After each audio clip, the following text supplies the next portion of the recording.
juga kepada seluruh keluarga.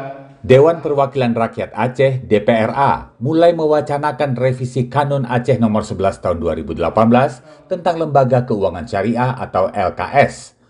Wacana ini mencuat usai terjadinya gangguan layanan Bank Syariah Indonesia atau BSI dalam beberapa hari terakhir.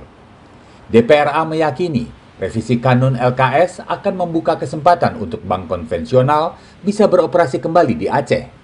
Namun hal tersebut ditentang oleh Majelis Permusyawaratan Ulama atau MPU Aceh.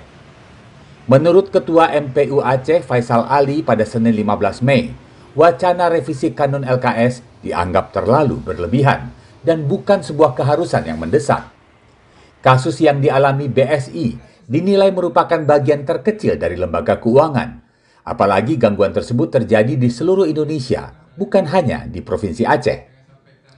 MPU mendesak DPR Aceh agar lebih fokus kepada perbaikan kelemahan-kelemahan dalam kanun ketimbang mengembalikan bank konvensional kembali ke Aceh. Ada kelemahan-kelemahan di kanun itu ya, maka itu yang kita perkuat. Jadi bukan mengundang kembali bank konven ke Aceh. Jadi kelemahan itu kita akui ada. Dan kita apa yang terjadi terhadap BSI ini sesuatu yang kita sesalkan. Jadi jangan sampai karena masalah kejahatan yang dilakukan oleh manusia terhadap BSI kita ingin merusak tatanan kanun yang ternyata kita hasilkan bersama-sama, yaitu beberapa tahun yang lalu yang sudah kita bahas cukup komprehensif dan juga melibatkan para tokoh-tokoh, melibatkan juga para akademisi.